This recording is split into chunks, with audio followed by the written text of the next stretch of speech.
Hi, everybody. This is Will Thomas, and let me just go ahead and check the audio real quick. If you're able to hear me, just type a hello down there in the chat box, just so that I know you're there. It'd be good to double check this audio and make sure everything's working just fine. So hello to you, and thanks very much for joining our session today. I'm glad that you could be with us. My name is William Thomas. I'm a leadership coach here in Singapore. And very much looking forward to this session today. Our webinar today is going to take a look at how to identify your high performers in this pandemic period. Your standards may have changed and your needs may have changed, and we're going to spend some time talking about that and what you might do with those high performers to really get the most out of them as you go forward through these difficult times. Our webinar today is scheduled for 45 minutes, and I've got about 30 or 35 minutes of material to discuss with you, and then we'll have some time for questions at the end. You can send me questions all throughout the webinar at any time using the chat box. You can send them to me privately if you want to by sending them to the admin, or you can just put them in the public chat box and let everybody see them. I may talk about some of those as we go along. I may save a few for the end, but we're going to get to all the questions. Don't worry. By the way, if you see somebody pose a question and you've got some thoughts on it, please do share them in the chat box. One of the things that's been really great about these monthly webinar sessions is having people chime in and share their ideas. So it's not just from me to you, it's everybody sharing across all the participants, and I think that's great. So please do share your thoughts. Don't just wait for me. As I said, our subject today is about finding the high performers in your organization. Now, that's not a really new concept. It's always been helpful to know who your high performers are so you can develop them and make the best use of them.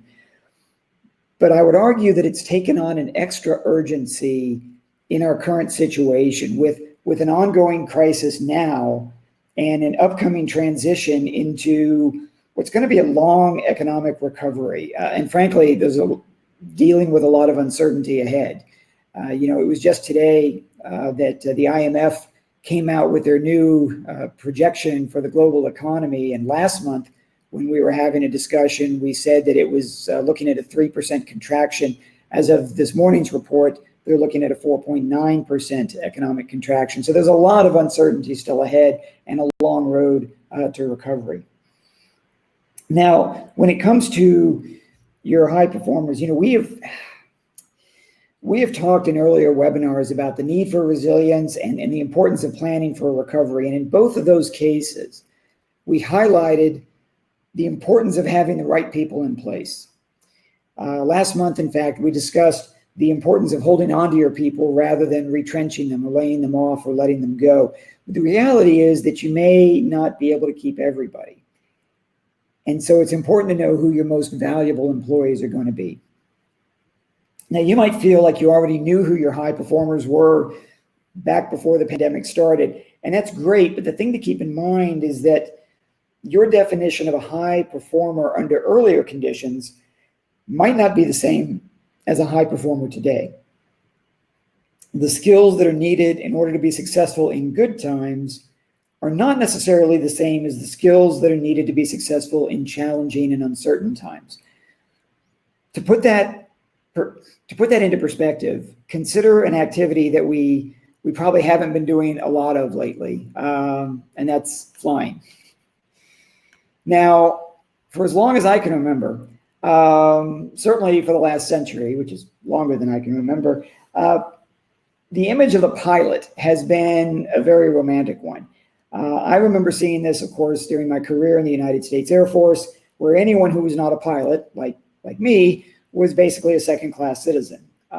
All professional pilots experience this, whether they're fighter pilots engaged in dogfights or a commercial airline pilot flying hundreds of people across a country or across an ocean. And we often assume that if someone is a pilot, they must be very talented. But just like in any career, you'll have the high performers, you'll have the average ones, and you'll have the people who really could use some more development. It's easy to look like a good pilot when the weather is nice, when the sky is clear, and you're coming in for a landing in the daylight with no bad weather or other bad conditions.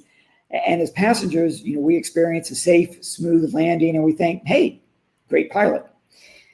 But a safe, smooth landing in these kind of conditions doesn't mean you're great. It really just means you're doing your job. The great pilot is the one who lands safely and smoothly in the face of a storm, maybe with high winds and heavy rains, maybe at night. The pilot who does that shows that they can get the job done even in tough conditions, even when a lot of things are happening outside their control. When things get difficult, that's when you can separate the great ones from the average ones. That's when you can tell who is most talented and who you can truly count on. The best way to know if someone can do well in a period of uncertainty is to see how they performed in a period of uncertainty. And by the way, it's not just about technical skills, okay? There are a lot of essential soft skills and leadership skills that emerge when things go bad. Let's take a look at one very specific flying example.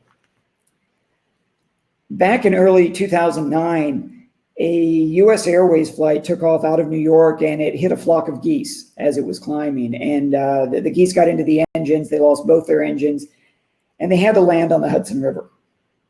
And after he landed the plane on the river, the pilot, Captain Sully Sullenberger, was the last person off. He did a walkthrough of the plane, made sure all the passengers, all the crew had gotten off before he did. He is, and I think correctly, regarded as a hero. But let's say it worked out just a little bit differently. Let's say that after landing the plane on the river, Captain Sullenberger had opened the door and jumped into the raft and then waited for everybody else to get on. Even if everyone had survived in that case, would we still look at him the same way? Probably not. It wasn't just his technical skill that mattered. In this case, it was also the soft skills. It was his sense of duty, his commitment to others, his ability to stay calm under incredible pressure. Later on, Captain Sullenberger said in an interview, and I'm quoting here, "Out of a 43-year career, my entire life is being judged on the basis of those 3 minutes and 28 seconds. When things go bad, that's when we learn just how good somebody really is. Not just the technical skills, but also being able to use those skills in the most challenging conditions." The COVID-19 pandemic is your flock of geese. And you need to know who among your employees is going to be able to land the plane on the river and also make sure everybody gets off the plane. And so that's what I want you to take away from today's session. First, I want you to figure out how you're going to identify your high performers. And to do that, you're going to need to define what a high performer is, figure out what you need from people going forward, and then figure out how you're going to measure that. Next, I want you to be thinking about how you're going to develop your high performers. And as you leave here today, I want you to have an idea of how to develop or how to create a development plan. Now, you might think, well, if they're such high performers, why do I need to develop them? The truth is, we don't know what the world is going to look like for the next couple of years. So while they may have the technical skills or even the soft skills that they need for right now, you want to make sure that they have the skills they're going to need in the future. And you want to be able to develop them as things change. Remember, you don't just need your high performers for the short term. You need them to help you recover from this crisis, and that's going to take quite a while. So take a long-term view on this and figure out how to keep these people performing at a high level. Finally, and this is perhaps the most important, I want you to be able to get the full value of these high performers. One of your most important jobs as a leader, whether you're a CEO or supervising a team of 5 people for the first time ever, one of your most important jobs is to put the right people into the right role to maximize their contribution to the organization's goals. We're going to talk about some ideas of how you could use these high performers to help the entire organization, not just performing themselves, but really even help to grow the organization. Oliver, I'm sorry, I just saw your note up here. Now, of course, that picture was not Tom Hanks. That picture was actually Sully Sullenberger. But one of the things that's amazing about Tom Hanks is he can look just like the person that he's portraying in a film. And he did portray Captain Sullenberger. I would love to have Tom Hanks play me in the movie of my life, but he's probably about 10 years too old for that. So anyway, so you may be thinking, okay, I'm not going to be flying a plane. I'm not going to be making life or death decisions. though I realize there are some people on the call today who do fly for a living. And but in many cases, most of us are not going to be making life and death decisions. So you might wonder, how much does this really matter? Let me share with you a quote that has really stuck with me over the years, and I think it's really important here. And it's this one up here at the top in blue by Marcus Buckingham. Average managers play checkers while great managers play chess. And what we're saying here is that you have different people with different skills. Every one of your employees is not the same. So for somebody playing checkers, every piece moves the same way and has the same abilities.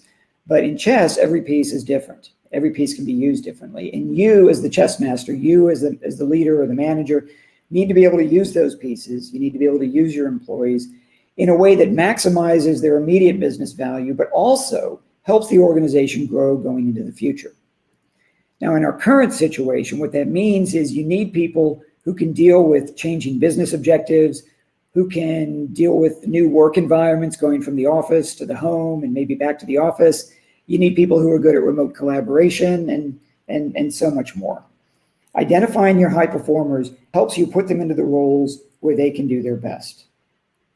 So the first thing to do is find those high performers. And these are 3 points we're going to talk about here. First, what is a high performer? What is your definition? And consider that your definition of a high performer may have changed in the last 6 months. Then think about what you have observed. Think about how you observe these people working in your organization. And then also consider what other people have observed. Consider what other people see and how you can gather that information to help you identify your best performers. You want to have some objectivity about this. You don't want to just be playing favorites, but instead you want to create some standards, create some expectations for what you think a high performer is, and then go looking for that. So how do you do that? Well, first, consider what you mean by high performer. And that's going to be a little bit different for everybody on this call. It's going to be a little bit different for everybody.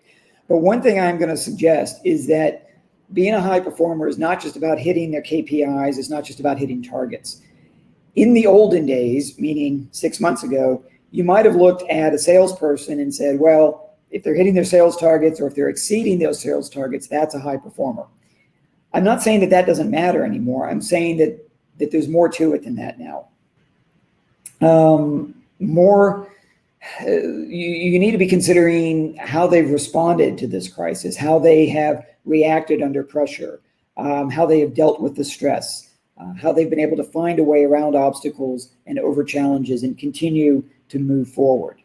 All right. So it's not just about hitting their sales targets.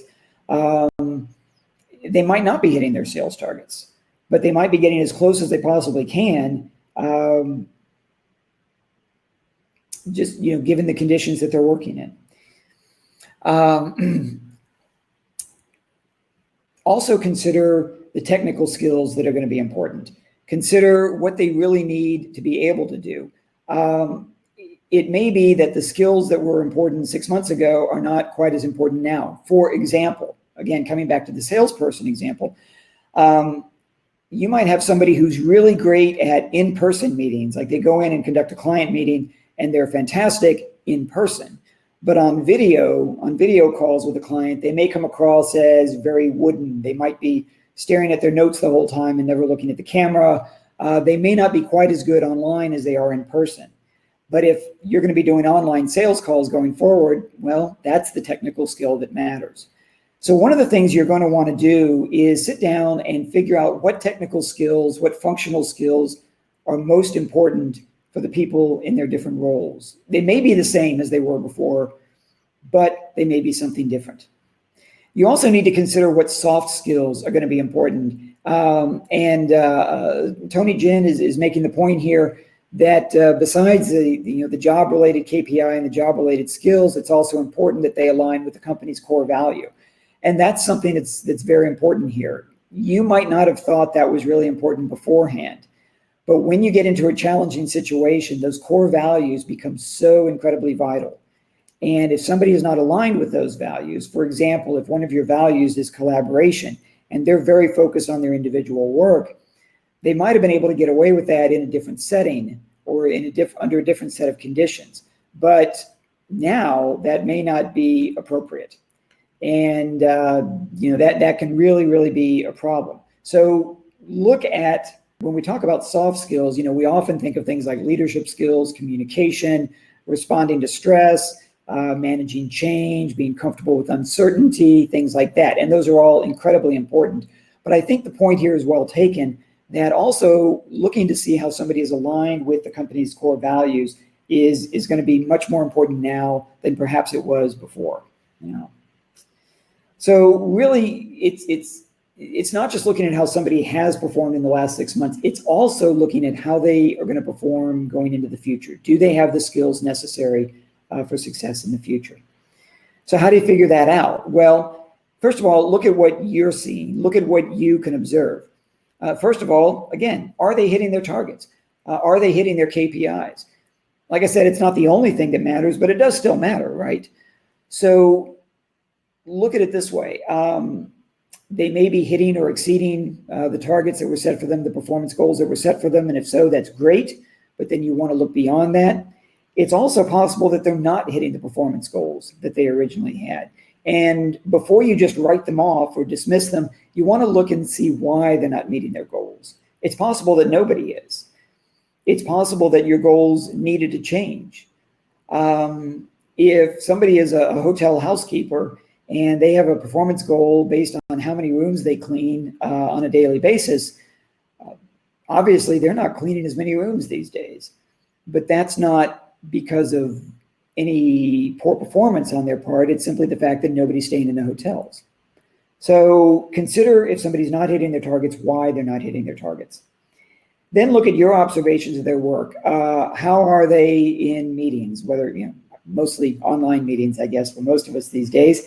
In your direct interactions with them, what do you observe? Do they seem to be overstressed? Are they complaining, or are they keeping a positive attitude? Are they getting things done on time? Are they rushing at the last minute? Do they seem like they're not setting priorities, or do they seem like they've got a pretty good structure? What do you observe about their work? Okay, so taking that data based on your own observation. And then I would also suggest that you look at the one-on-one conversations you're having with them, the check-in conversations. And let me stop here and say, if you're not having regular check-in conversations with your employees, you really should be, because these are really, really challenging times and people are under a lot of stress. You need to make sure people are doing okay. All right, you really, really need to make sure people are doing okay. So have those check-in conversations, and from that, get a sense from them of how they're doing, how they're responding, how they're coping. They may be doing just fine, or they may be doing great. And a lot of that's going to come out in those discussions with them. Don't just go, however, based on your own observations and what you tend to see, because as a manager, of course, you don't see everything that your employees do. So consider also looking at what others see and looking at how you can get data from others.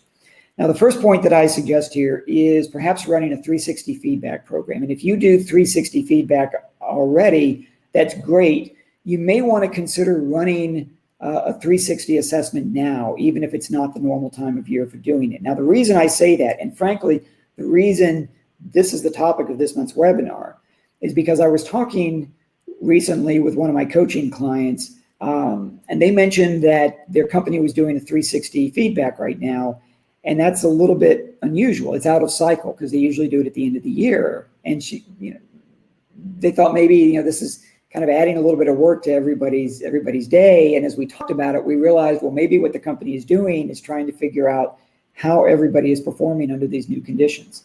And that's actually what sparked the idea for this webinar. So consider, if you use a 360 feedback program, consider running one of those assessments now. If you don't use 360 feedback, I highly encourage it. It's really, really valuable to get multiple perspectives on somebody's performance. And if you're only getting a manager's perspective, you're really missing out. Let me even suggest taking that a step further and consider what we call crowdsourced feedback. Now, what's the difference between crowdsourcing and 360? 360 feedback typically involves the people who are connected on an organizational chart. So whoever you have lines connecting you to, your manager, your employees, and maybe some peers at your level, that's who does 360. Crowdsourcing feedback goes beyond the organizational chart. It goes to people with whom you work, but with whom you're not connected, or to whom you're not connected on an organizational chart. Now, these could be other employees in the company. They could be people in other offices or in other countries that you work with regularly. They could be clients. They could even be vendors, people that you interact with on a regular basis who see how you work.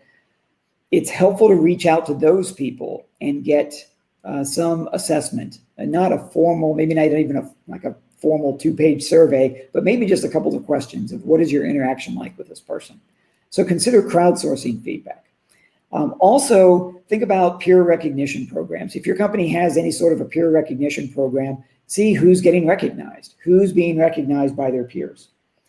Whoever's getting the thank yous, whoever's getting the pat on the backs, chances are they are doing something above and beyond everybody else. So you want to look into that and see what that's all about. So once you've identified these people, once you've identified your high performers, what do you do with them?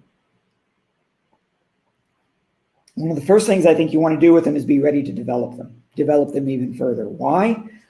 Because they need to be ready for what's coming next. And whatever's coming next is probably going to be different from what they've been doing for the last 6 months. So think about how you're going to continue to develop your high performers.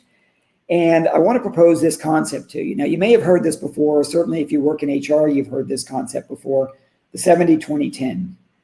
And the idea behind that is that 70% of development happens on the job. It happens from your work. 20% of development comes from relationships, whether they're formal or informal relationships that you engage in. And only 10% of your development tends to come from formal training programs, formal training classes. So let's take a look at each of these three and see how you can use these to develop your high performers further. First of all, developing on the job. Let me pause here and share a thought with you. There are a lot of people who think that on-the-job training means if you go to work, you will learn. Like it will just naturally happen as you do your job. And the truth is you will learn something, but you're not going to get that 70% of your development that you should get. Think about it this way. When you were a student, you didn't just walk through a school and sit down in a random classroom today and soak it up, right? And then walk out and say, woo, I learned. No, you went to a designated classroom. You had a teacher who had a syllabus, who had objectives, who had exams. There was a structure to that. And with on-the-job training, there should also be some kind of structure. So here's what I want you to consider doing with your high performers. First, set some development objectives with them to go along with their performance objectives. So in addition to saying, here's what they should be doing for work, here are the targets they should be hitting, you should also identify what they should be learning. Okay. Now, there are two different approaches you could take to this. One is, and as Oliver is pointing out here, you can focus on developing their strengths. The other is you could focus on their weaknesses. Here's what I'm going to suggest in the current situation. If you have a number of different high performers who each have different strengths, right now, I would say the priority would be developing their strengths so that you can then put all of them together with all of those strengths and they make a formidable force going forward. Developing their weaknesses is important. It is important to close those gaps. But right now, I would say let that be the secondary consideration. That's just my suggestion. That's not based on any research. It's simply based on my observations of what companies need right now and need for the foreseeable future. If you have people who have a bunch of different strengths that can fit well together, then develop strengths and encourage people to use those strengths. As a secondary consideration, I'm not saying forget about it, but as a secondary consideration, then focus on their challenges, their weaknesses, okay? Now, as you set those objectives, don't just set them and then walk away. Have regular check-ins to assess their development as well as checking on their work performance. You know, feedback should be happening on a regular basis. You shouldn't be waiting for the annual performance review. So have conversations that talk about their work performance, but in those conversations also talk about their development. Now, some people prefer to have two separate conversations, performance and development. My suggestion is this: for your annual performance review, you could do it that way. Have a performance conversation, and then after that, have a development conversation. But for your less formal check-ins, I think it's okay to talk about both.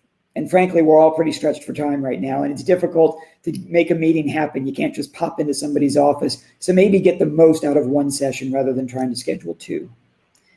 When it comes to on-the-job development, I think the primary consideration here is usually going to be on hard skills. It's going to be on functional skills. So if you're a salesperson, learn to be a better salesperson. If you're a coder, improve on the language or learn other languages. If you're in HR, understand your processes really, really well. Be really good at that. Be really good at labor law. Be really good at conflict resolution, whatever it is. And then to a lesser extent, you can focus on the soft skills. But on-the-job development seems to work out best for hard skill development. Okay, it's really, really good for that. Certainly set some soft skill goals, but maybe don't make that the top priority here. So that's developing on the job. I also talked about developing through relationships. Let me touch here on the formal relationships. That's really my focus here. Consider for your high performers identifying either an internal mentor, somebody inside the company who can be a good mentor for them, somebody they can talk to on a regular basis, or an external coach. And yes, I know that seems like a shameless plug for external coaching, for professional coaching. However, sometimes it's helpful to have somebody from outside the company because your employee may want to talk about things that they're afraid to talk to someone in the company because it's about people in the company. So sometimes it is useful to have an outsider. But the point of this is to have somebody who can provide guidance, who can ask questions, who can help that employee find their solutions to problems and find their way ahead, rather than just trying to give them a textbook answer. Now, let me suggest if you are going to go with an internal mentor, you need to make sure that those mentors know how to mentor. Okay, make sure that they have some guidance, make sure that there's a little bit of structure around their program.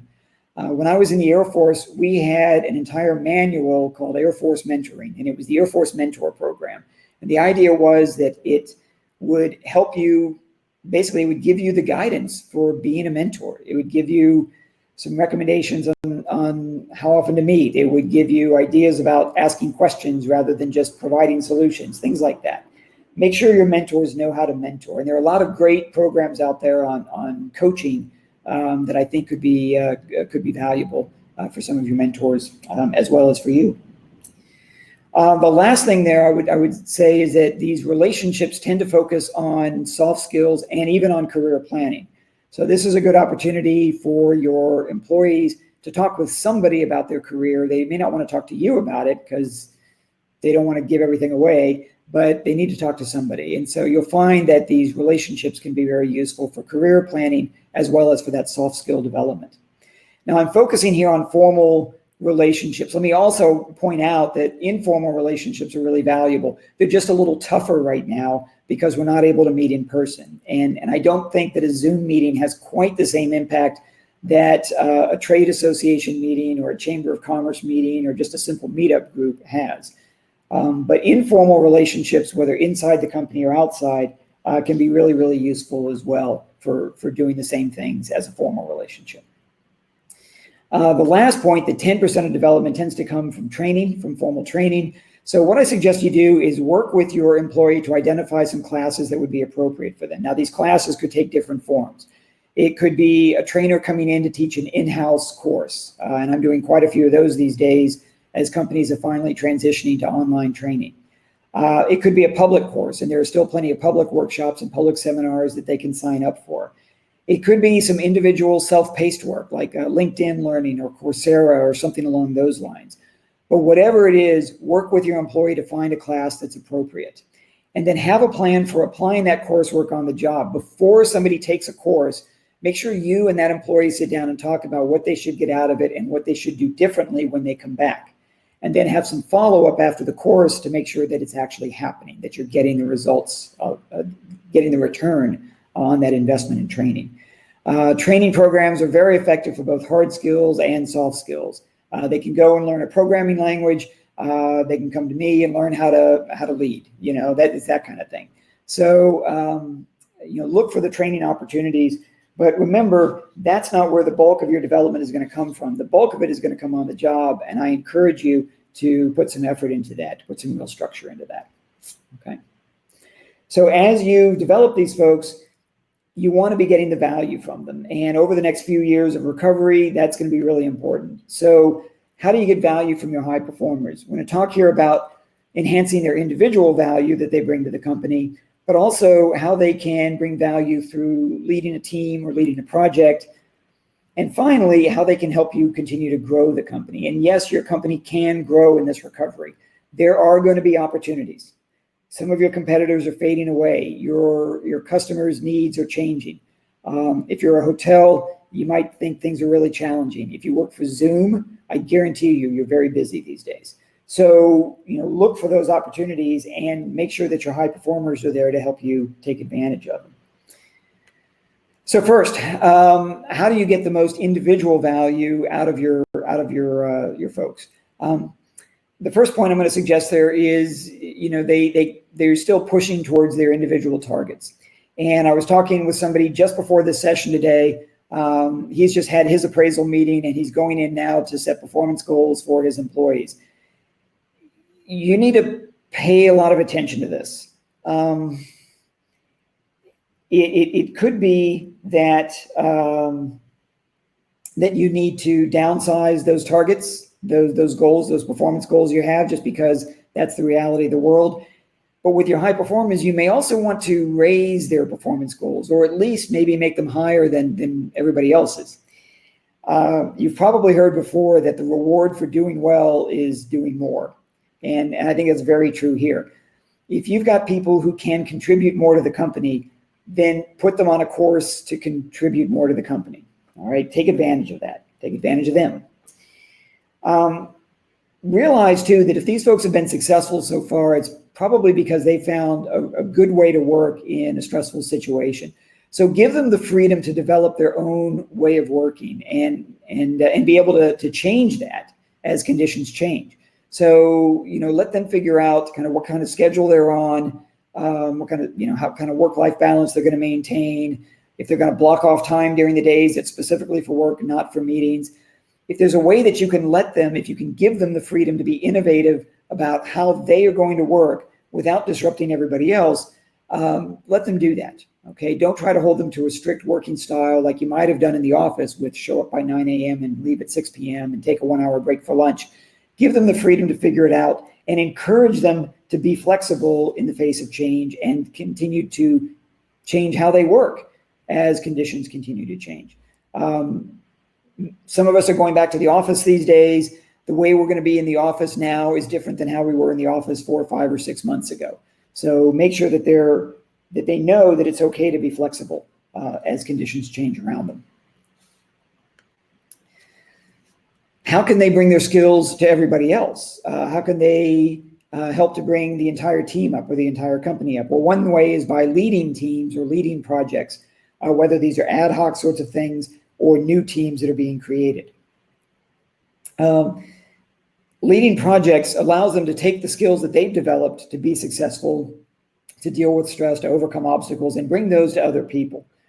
And in the process of leading those people, they are setting an example, they are demonstrating what they're capable of doing, and also, ultimately teaching some of these skills to other people. But, if you've got folks who've been successful, then let them bring that success to a bigger group of people. And as they do that, give them the opportunity to come up with new ways of having a team work. So as they develop new ways for themselves, new ways of working for themselves, give them the freedom to come up with new ways of working for a team as well. The way we collaborate now is different than the way we collaborated 6 months ago. So let your people who've been successful lead the way in figuring out how the team should be working together. And also give them an opportunity to train and develop other people. Maybe they can be one of those mentors. While they're getting mentored, they can be a mentor. Maybe they can hold a regular, Zoom session or WebEx session, maybe once every couple of weeks, where maybe you have your high performers come in and give a 1-hour talk on what's been working for them, or what they've done that's been successful, or how they achieved some particular goal, even while they were working at home with 3 kids screaming in the background. How did they make it happen? Have them be your teachers. Have your successful people be your teachers, okay? Now, one thing I would point out here, very often we move people into leadership positions because they've been high performers. We need to be a little bit careful about that. Just because somebody's done well as an individual contributor does not automatically mean that they will do well as a leader. So when you take one of your high performers and put them into a leadership position, even if it's a temporary project sort of thing, keep an eye on them and be ready to help them if they need it, because they may not have leadership experience and they may be uncomfortable with it. So make sure that you're there to help them out. Don't just cast them loose and then hope for the best, okay? Finally, how can they help you grow the company in the time that's coming up? First of all, have them involved in your business planning. Use their experiences to shape your future planning, to shape the creation of new processes. Okay, if something's been working for them, maybe it can be working for other people. Also, have them involved as your workforce changes and as your workforce plan has changed. As your company's roles have changed, as your market has changed, you may have to reorganize. You may have let people go, and now you need to restructure the workforce. You may need to rewrite job descriptions. Consider having your high performers be a part of that. Again, if they know what it takes to be successful, then let them define the jobs in a way that defines success. Okay? And finally, consider getting them involved in your recruiting process. So as the company continues to go forward and as it continues to grow and add new people, remember that the best folks for identifying high-performing candidates are your high-performing employees, because they know what it takes to be successful and they can look for that in the candidates who are applying for positions in your company. All right. So get your high performers involved in recruiting, have them doing some interviews, have them assessing candidates, have them looking for the qualities that they know are going to be really, really useful. Okay. Now, this is a lot to throw at you in the last 37 minutes. And very often what happens in a session like this is, as you're sitting here, you're thinking about things you're going to do, and you're thinking about ways that you're going to apply some of this. And then you leave this session and you go back to your inbox and it's full, and you start dealing with this, and all of this stuff just goes right out of your head. Let me suggest a few things to do quickly, just to get the ball rolling and to get some momentum going. And once you do that, you're more likely to actually follow through on these great ideas that you've been having so far today. So the first thing I'm going to suggest you do today, like after this event, even before you go back to work, define what a high performer is in this situation under our current conditions. How would you define a high performer today? What skills are necessary? Technical skills as well as the soft skills. And also, and I really like the point that Tony Jin made earlier, what about the core values? Who really aligns with your company's core values? That's something I think you need to take a hard look at, and I'm really glad that you brought that up. Once you have that definition, then figure out how you're going to find your high performers. Are you having check-ins? Are you having like regular check-ins with them? Are you doing 360 feedback? Are you maybe just reaching out even informally to people and saying, hey, what can you tell me about your interactions with this person or that person? What are you going to do to find your high performers, whether it's something you do individually or data that you've collected from other people? Okay, but figure that out and then put it into practice. Okay, put it into practice. Once you've identified your high performers, I want you to meet with them. I want you to sit down with them one-on-one to discuss their current work, to discuss their successes. Also talk about their development. And as we talked about here with Oliver, let's talk about developing their strengths. And then let's worry about focusing on their weaknesses. And also talk with them about their future plans, what they want to do in the company, how they'd like to work going forward, what kind of projects they might want to lead, what kind of opportunities you see coming up. And as you have that conversation, then create a development plan for them. Okay. How are you going to achieve those development goals that you just talked about? Now, this is not stuff that you're going to do all in one afternoon. Okay. The first thing I want you to do is that first bullet. Define the high performer as it relates to your current situation. Figure out what that is. Once you do that, then worry about the next ones. Okay. But just take these one step at a time. And you'll find by the time you get to that fourth bullet, the momentum is there, and you're going to keep going, and you're going to find yourself making great use of people. Now, at this point, I've had a few questions that have come up along the way, but if you've got other questions, you can go ahead and put them in the chat box.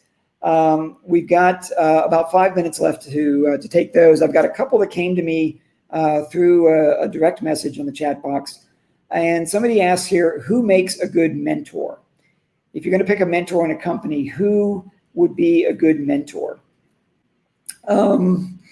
Mentors can be peers, or they can be seniors. So when we talk about peer mentoring, I can tell you that's very valuable. I've used that. I've had a peer mentor, and that was really great, especially when I was onboarding into a company. A mentor could also, so it could be a peer, probably somebody from outside of their function or from a different office or a different market, not somebody that they sit next to. Okay. Well, nobody sits next to anybody right now, but you know what I mean. I would also encourage you, I would discourage you from you being their mentor. You should not mentor somebody that you manage. And the reason is that when an employee goes to their mentor, they want to be able to talk about their problems. And if their problem is with their manager, which is you, then they don't want to talk to you about that. So give them somebody who's not in their direct reporting chain, somebody who's not in their chain of command, as we would say in the military. Okay. It should be somebody who's pretty talented. So that's why I suggested maybe your high performers could also be mentors. Yeah, but those are some of the things I would do. Look for somebody who's outside their direct chain of command. If it's a peer, it should be a peer from maybe another function or another office, and somebody who's got some talent. Okay. Sheila, you have a question here about the 70% of high potential focusing less on soft skills and more on functional skills. For leadership programs where the focus is on soft skills, then the 70% is on soft skills. No, okay, I see what you're saying there. So when you're doing your formal training programs, your formal, like your classroom programs and such, then yes, a lot of that is going to be, that can certainly be your soft skill development. When you're back on the job and you've got like a management associates program or like a 15-month young professionals program or something like that, then yes, the development goals, you're right, should be on soft skills. I say should be because I've seen some programs, some young professional programs in the public sector that bring people in and basically they just treat them like junior staff. And so they're training them up on their technical skills and they're not focused on the leadership. So let me suggest this. When you've got a leadership program, like a leadership development program, certainly some of that 70%, some of that on-the-job time is going to be spent on leadership development. I think you're still going to get, in some cases, you're still going to get more development out of the relationships and even like the regular sort of check-in courses or the classroom sessions that you might have with your young professionals or with your management associates. I agree with you that the focus should be on leadership. So if you've got somebody in a leadership program, like a high potential leadership program, and you've got them working on the job, I agree that the focus should be on developing their leadership skills. You're right about that. My experience has been that it's usually not. It's very often, at least, it's not. I would like to see companies change that. I would like to see, I would agree with you, I would like to see more of that on-the-job time spent on soft skill development, communication, giving presentations, writing reports, being a good listener, being able to give feedback, a lot of those skills. That should be part of that program. Unfortunately, a lot of times it isn't. But yeah, I would absolutely encourage you to focus more of that on-the-job time on leadership skills and less on functional skills if you've got somebody who's designated as a future leader, like on a succession plan or something. So that's great. Thank you, Sheila. That's a really good point. I wasn't thinking through it that way, but you're right. In that case, there should be more focus on the leadership side and the soft skills. Oliver says a high performer would be a good technical assistant to an executive or a boss or like a chief of staff. I saw this a lot in the military as well. When you saw somebody who was a high performer, a lot of times they were assigned as what we call an aide to a general officer. And the idea was that this aide, they're going to be carrying the bags and carrying the suitcase and managing the calendar and all that sort of thing. But they also then get to see how a general officer functions. And the idea behind that was that as a captain or as a major, you're really developing yourself for being a general someday. It's an interesting opportunity. I was offered the opportunity at one point as a captain to be a general's aide. I actually turned it down because I felt like I had better things to do. But there is value to that. And so putting a high performer in a position where they can see how the overall business runs or how a function is run could be really valuable for their development. But it could also allow them to be in a position to give their insights to the boss. They're in a position to share what has worked for them directly with the boss who's making policies and making decisions. So yeah, that could be a really good thing to do. We hesitate sometimes, and honestly, this was the issue when I was offered the aide-de-camp position. Sometimes we hesitate to take the high performers out of their position where they are performing highly because they're doing a lot of good for us. But a position like this, like Oliver's talking about, is really taking a long-term view of the development of this high performer. So if you can spare them from their high performance, then you can, you can certainly look for a position like that. Yeah. Question here: do high-performing individuals usually have high potential? That is a common belief that a high performer is a high potential, but they're not the same thing. A lot of high performers are absolute experts in their task, and they don't even want to do anything more than that. They don't have the desire to be a leader. So one of the key elements of being a high potential employee is that you want to pursue a leadership position, and a lot of high performers don't. They want to develop expertise. They want to be the best in their field. They want to be the go-to person with the questions. They want to be recognized for their functional skills. They don't want to lead other functional experts. So that's one issue with going with that difference between high performer and high potential. It's the desire for leadership. A lot of people don't have it. Another difference is that there certainly is a difference between being an expert and leading experts. And sometimes you get so focused, becoming a true expert in a field very often means working in a way that is different from other people. And it may even mean sort of isolating yourself from different people to the point that you may not develop the leadership skills that are necessary, that are going to set you up for success as a leader, and thus you wouldn't really be a high potential. A great example of that, coming from my own academic background, when I went to get my PhD, there were no leadership development programs. And the problem with that is that when you get to a university, somebody's got to be the department chair, somebody has to be the dean of the faculty. But as academics, we've been so focused on developing our expertise and our academic specialty that we haven't necessarily developed leadership skills. Now, my case was different. I was in the military, so I was sort of required to become a leader. But most professors don't. They're so focused on developing expertise that they don't develop the leadership qualities that will help them to be successful. And so again, that's one of the differences between a high performer and a high potential. The way I look at it is this: high potentials tend to be high performers, but high performers don't always become high potentials. That's a way to think about it. And I think we are about 3 minutes over our time. So, wait, there's one last quick question. If you can hold on with us, I am going to take this one.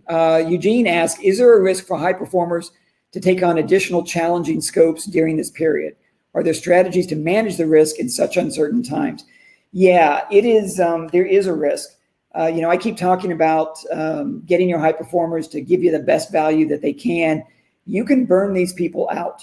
Okay, you can really burn people out. So that's one risk right there. You can have people take on too much. So you do want to be checking in regularly and make sure that you're not overstressing them. People who are willing to take on more are liable to keep taking it on until they break. And you don't want to do that. You don't want to break your high performers, okay? So keep checking in to make sure that they're okay. That's one way you can sort of manage that risk, is try to observe any potential problems coming up. Make sure they know that they need to be really open with you, and that and have a very serious conversation with them, that if they feel overwhelmed, if they feel like this is getting out of control, they need to come talk to you, and there won't be any punishment. That you're not going to look down on them for coming to you and asking for help or saying, I don't think I can do this. but let them know, if you don't think you can do this, you need to tell me, because if you keep doing it and you fail, that's going to be the problem. So if you come to me and say, I don't think I can do this, that's okay. But if you don't say anything and then you fail, then we run into a problem. If you can convince them that it's okay to come to you, again, that will help you manage the risk. Pushing people, we want to push people outside their comfort zones. We want to develop people. We want to, do that so people can see just what all they can accomplish. There is always going to be a risk associated with that. So when you ask, is there a risk? Yeah, there always is.